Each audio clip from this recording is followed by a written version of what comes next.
Awesome. So this is such an exciting day at the Empowered Women Summit. I am really overjoyed to get to talk to Ana Flores. It's actually my first time speaking to her too, and I have so many questions I want to ask.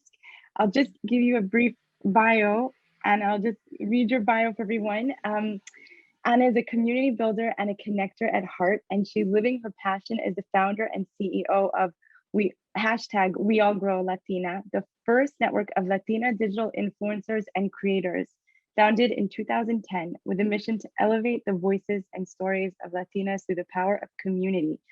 The company's annual We All Grow Summit was named by Forbes as one of the 19 conferences every creative should attend in 2018 and again in 2019. She was born in Houston, raised in El Salvador, and is a graduate of the University of Florida. She's now settled in LA, where she lives with her daughter, or is traveling. And yeah, I'm just so thrilled to have you, and thanks for making the time. No, thank you for having me. Yeah, it's so funny. Yeah, I do. We live in LA, but these days we're actually stationed in Mexico for now, for the next few months. Amazing. So I'm going to dive right in with my first question, which is kind of referenced a little bit in your bio, which is your unique upbringing and how it might have influenced everything else in your life. I'd love to hear more about it. It absolutely influenced everything. Yeah. I mean, I was born very unique. I was born in the US, but my parents are from El Salvador. And when they divorced, thankfully, I was 6 years old, because that meant, thankfully, because my mom made the decision to move back to El Salvador. And that's where my story gets unique. And the fact that I did have an upbringing in between both countries. So I was fully immersed in El Salvador because that's where I grew up until I was 18. And, the rest of my family was, etc. But I would spend with my little sister every summer and every other holiday, Christmas break, with my dad and his family, his new family in Houston. So it was a complete, not just visiting a place, but really, assimilating and integrating into this other family and this other way of life in Houston, plus what I had in El Salvador during a time of civil war. And I was in a privileged, protected society within, what was happening in that country. So I believe what it really gave me was this unique opportunity to see life through very different perspectives and very different lenses, and really grow up bilingual, grow up bicultural, and understanding these two cultures from very different points of views and very deeply. I'm so curious now, especially with your daughter, what language do you choose to speak with her? Spanish. Okay. It doesn't mean that she speaks back to me in Spanish all the time. And as now that she's a teenager, and because, with, I don't know if you know, but with tweens and teens, like, you just want them to talk to you. She doesn't really have that much of a problem talking, but I don't want her to suppress like her emotions or when she's talking to me, etc. So if she speaks to me now in English, it's okay. I'll reply in Spanish. But I actually started this journey when I launched a blog called Spanglish Baby. She was a year old, and that blog was for parents raising bilingual and bicultural children. And I actually co-wrote a book called Bilingual is Better. So making sure that she understood Spanish. For me, Spanish is my language of love, and Spanish is a connection to our ancestors and to her family, right? To her abuela, to her grandparents, and to her cousins and aunts and uncles, and etc. in El Salvador. And I didn't want her to have that disconnect. I wanted her to be fully, just be able to have a full relationship with them when she goes and visits, or anywhere else in the world that she's at, that she can fully integrate. And if two languages can help with that, then, I was going to do everything I could for that to happen. Totally. I couldn't agree more. It's such a gift to be able to speak multiple languages and to feel that access to cultures. So one thing I really loved when I was doing some research on you was hearing about your journey in media, and then how you eventually founded We All Grow Latina. So if you could share a bit of that story with us. Yeah, so my background is actually, I studied TV production. I went to college to study specifically TV production. It's a long journey how I actually got to understand that production was even a career, because I grew up in El Salvador, even though I was in a American school there. Even, I graduated class of 90, so I'm 48 right now. I graduated class of 90, and really when they were like the options of what you were going to study were literally like secretary, psychologist, you know, doctor, lawyer, accountant. It's sort of like, and none of that resonated with me, right? I was always more creative and I couldn't find anything in a creative field. But I also, and this is where representation matters and what you see, what is what you can believe. I didn't know anybody around me that studied television, or I didn't even know how television got made. Was it Little Elves? I had no idea. But actually, when I went to college, that's when I took some time to try to figure out what I wanted, and that's when I understood that that was the passion that I had. And I graduated from TV production, and my first job was in Univision in Miami, which is the network, right? Not the local channel, but the network. And that was incredible because it obviously married my passion of wanting to be surrounded by Latinas, Latinos, Latinx in my culture and speak Spanish, and create programming by and for us. And it was really exciting times in Univision. It was feeling of a startup. And then I moved to Mexico City and eventually worked, I was working still with Univision and eventually worked for MTV Latin America.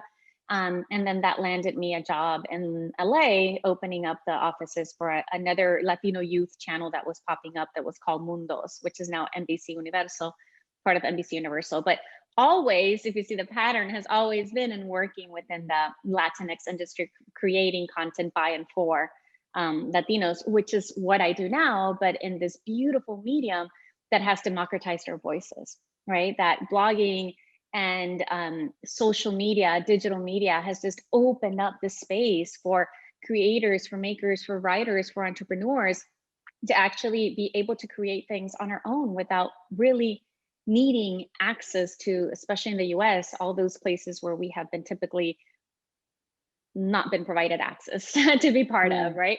We're able to create on our own.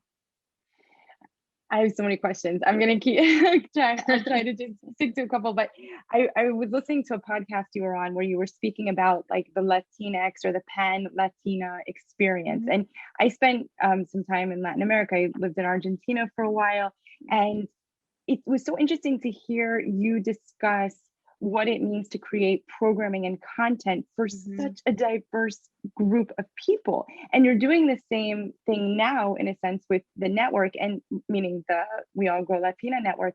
Mm-hmm. So curious how you're able to bridge those cultural gaps, but then find the same common denominator.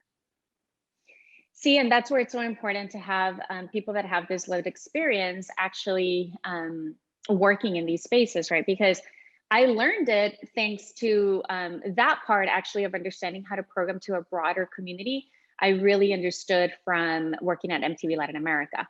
So the main offices are in Miami, but the production offices at that moment were in Mexico and in Argentina. And they keep flip-flopping back to Argentina, Mexico, et cetera. But the reason why is because the way that Latin America is programmed from a content perspective and media is the Southern Cone, right? Which is basically like Colombia down to Argentina. And then it's grouped into Central America and Mexico. And it actually, you know, I grew up in El Salvador, and I was heavily influenced by the Mexican telenovelas, by Chavo del Ocho, by like very traditional Mexican programming, not as much by, let's say, Brazilian or Colombian or et cetera programming, which was more what was going on in the Cono Sur. So we do have in Central America a lot more the Mexican understanding of the culture and the idioms and all that. So when you're programming to a big group, to such a wide and diverse group, and let's not forget, I mean, we're programming in Spanish, but these are continents that have multiple languages, right? Indigenous languages, et cetera, plus multiple racial identities. And I'm not going to say that back then people were that aware, that conscious of that as well, right?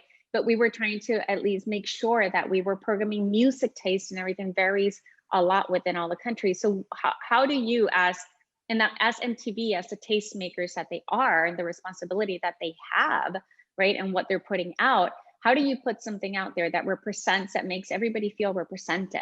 It's impossible to make everyone feel represented. But also speak in a way that doesn't insult anyone, because there are words that mean candy in Mexico and mean vagina in Argentina, right. and anything in between, right? So you can really get that wrong. So that now, when you come back to the United States and we have, Latina communities, not just community, how are you speaking to all these different communities from from that place that unites us, from that safe place where we feel we belong, but yet we're each speaking, feel that we are spoken to, in respect and honor of our unique identities. And that's a really hard thing to do. Yeah, it sounds nearly impossible, but I think that, I mean, certainly you're accomplishing it, so it's working. I think if I might suggest that it comes from a place, like you said, of respect, and that perhaps this lesson can be approached to lots of different diverse groups, multiple ethnic groups, multiple political groups, and just the idea of coming from a place of respect. Well, you know what? I think, obviously data is important more now than ever, because we have to understand it, because it rules our life and every single thing that we do, right? We're giving away our data and who we are. But I think we, as marketers and programmers and content creators, we might become a little bit too obsessed with what the data tells us and how we're supposed to speak to and what we're supposed to do, instead of like going back to the root of, how do people just want to be spoken to and honored and respected, right? And just spoken to as an individual, as a human being, while allowing them to be completely who they are. Totally. So one thing I've also heard you say is about connecting to women specifically and helping them understand the power that they have within them. I'd love to hear you speak more to that point. Is that when I say that I don't like to use the word empowered? Oh, oops. No, Oh, you didn't say it. No, because it's become such a trendy word, right? But when you really hone down into what does the word mean, and depend on the context that you're using it. But when we're talking about, oh, I'm empowering women, that really comes from a concept, or the way I see it, it comes from a concept of that old power, masculine energy led concept of power over you. Like, I can't give you the power because you already have it. And I think it is our responsibility to help each other understand, see that power, because most of us, I went through the journey of feeling powerless, because I refused to honor the power within me, because I thought power meant corruption. I thought power meant all the ugly things in the world that I didn't want to be, right? Because I come from a place during a civil war and etc. The power meant many other things. So I like, just like many of us have these deep money wounds, many of us have these deep power wounds, and mostly women, because we have been disempowered throughout our life to believe that what makes us powerful, which is our intuition, is our ability to be nurturers, etc. All these things have been, repressed and suppressed and made to feel like they're not meaningful. So we associate that with, like, I am powerless because maybe I can't act from that place of traditional power that I've been shown, right? So I had to go through this journey of even saying I am powerful was hard, right? So I understand why through the last decade, right, the movements, especially in the US, of empowering women and etc., what that means. But if we start dissecting it, it's like, we cannot create a new movement based on old power energies, right? So we want to make sure that women understand that you have power. Nobody can give it to you, but you can allow yourself to be led and to be guided to understand that power and unleash that power, so that you feel powerful and know and recognize how powerful you are. And how would you say that the network We All Grow Latina is able to facilitate that? And then the follow-up question there is, I hate to mention it, but sometimes women compete with one another, or that's sometimes like the messages that we're receiving is that we have to compete with each other. If she succeeds, I can't. So how are you able to foster, I win, you win, we all win? By being it, honestly, by being it. I mean, the spaces that we created. So we started out as an influencer network, right? So this was an influencer network before there existed a label for it, before there was a market for it. This was 2010. So we were really a blogger network. Instagram didn't exist, influencer marketing didn't exist. That's what it has become now.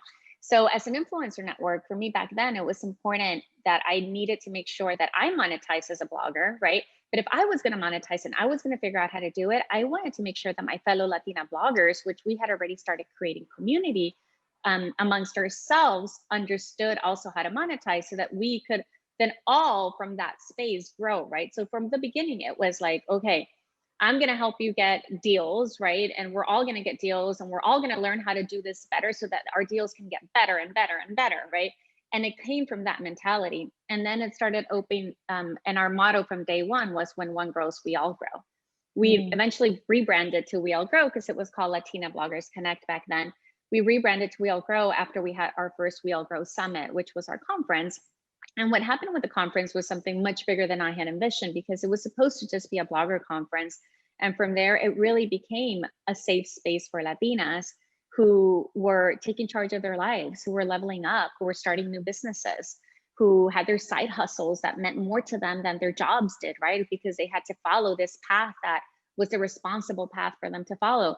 So how do we do it? We do it by intentionally setting that space. It's kind of like you set the space and you lead by example. And then people understand, right? What are the rules in that space, what not? Because it's almost like and it seems so esoteric, right? But when you show up with the kind of like karma, right? When you show up with this energy, that's the energy that you're going to get back. And I really believe that that's what We All Grow has been able to create, right? Because we always put our community first.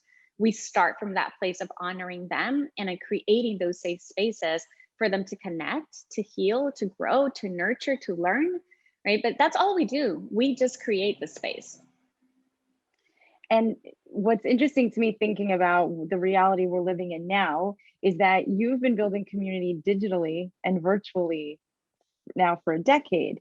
So what are some best practices that you can offer to others who might now have to be pulling back and putting themselves in digital virtual spaces as opposed to like in real life spaces? Yeah, so we feel so validated right now. We feel so validated, especially creating a community. One thing, community for women, and then community for Latina women, right? It was such a niche, so one that we had to fight for so much. We make a revenue from brands, so that also makes it a little bit different. But our first thing with community is always, community is really difficult to build because it involves you, right? So this is not something where you can really disconnect from, just create and have it automated and and just have it grow on your own. It really involves you to be present. So for you to be able to be present totally and scale this community, you need to start with your why. So before you even think about which platform is best, what are the technicalities about it, and everything is starting with the why. What is the purpose, right? What is the vision behind? What is the need? Is it to sell product? Which is fine, right? Is it just a passion you have of bringing women together? Is it to position yourself as a leader? Whatever it may be, you need to be very clear about your why, because your why is what's going to sustain you throughout the years, the longevity that you want, eventually your investment, right, in time and energy and money to give back to you. Our why is what has sustained us for the last 10 years, even though we've had to do incredibly massive pivots. I mean, we lost 80% of our revenue when we had to cancel the summit last year. It was our biggest summit, right? We had to pivot completely. Thankfully, we had the community online. And what people would tell us is that the We All Grow spirit can be transformed, right? It existed in this space, basically. But now the spirit, because we understand our why, because people understand what we mean to them and what they receive from us, it was easy for them to continue engaging with us completely and fully online and knowing what to expect. So start with your why and have just a very clear vision of what your commitment is going to be to maintaining and sustaining this community. When you mentioned how you can't delegate, you've got to be part of it. One of the first things I thought of is, well, how do you maintain your own balance and your own energies and your own health, especially with a daughter, with a family? How have you been able to navigate that? Well, now I delegate. Because now we have we have 10,000 members in the Mighty Network that we have, and We All Grow Amigas. Amigas means friends in Spanish. And we actually just hired a community manager. She's only been with us 3 weeks. It hasn't been that long. And before that, it was all of us. Listen, about balance, I don't kid myself that balance exists, right? I honor and listen to myself, to my needs. I usually try not to work on weekends, but there was 2 weekends ago when I was like, oh my, everything was pouring in and I just felt the rush of energy come through me. And I was like, oh, figuring out, because we're still pivoting and redoing systems and processes and the team and onboarding people. And I was like, oh my goodness. And I had all this rush of energy and I was working, happily working on a Sunday because it was coming through, right? So in that moment, that's what made me happy. That's what made me fulfilled. So yes, it's hard when you have, 10-hour days, 8-hour days, but I also have built a company that allows me to have the lifestyle that I choose. And that for me right now meant in October moving to Playa del Carmen because I'm online, my daughter's online. I don't have to be going to events, right? Which take up a lot of time, in-person events and living in LA. And this need of having to be everywhere because you are the company, right? As well. So it's a lot of learning to say no and of creating healthy and flexible boundaries. I think that is important, that idea of flexibility. Like it's so easy to think that we've got to have these rigid rules. 9 a.m. I do yoga, 10 a.m. I do. Oh no, I can't. That doesn't work for me either. That doesn't work for me. So I'd love to hear from you. What's amazing to hear you speak is that I'm so fortunate to be speaking to 21 women from all over the world.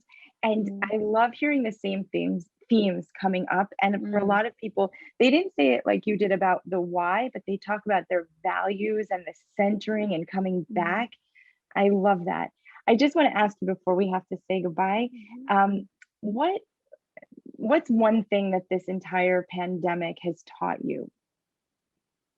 Oh, that nothing's for certain. Yeah. Nothing's for certain. And it sounds cliche because we hear it so much, right? But once you integrate it into your being, we only have the present. And that's really all you can, just be in presence every day, and gratitude for our health, for still having work, for, being able to wake up and do what we love, our family, etc. But just being in that present moment and planning, but with flexibility always. I feel I've learned so much from you even in this short talk, and I had the pleasure to listen to some of your podcasts and other work building up to this, but I'm just so grateful to you for your time, and I hope we can stay in touch, and I hope that those who view this also are able to learn more about your organization. And where can they find you? Well, they can find We All Grow at weallgrowlatina.com. And then you'll find all the different ways where you can go to We All Grow Amigas, which is our community. We also engage a lot. Actually, our Instagram is pretty fun, even if you're Latina or not. That's our place where we just really serve inspiring and elevating the voices and stories of other Latina women. And it's just a beautiful community space there. You'll notice that even in our comments, we hardly have trolls or negative comments. It's really beautiful. And personally, you can find me at La Flowers, and Ana Flores on Clubhouse. Now that we're there too. Yeah, that's good. See, pivoting all the time. Amazing. Thank you so much. I really appreciate it. Thank you so much for putting this together.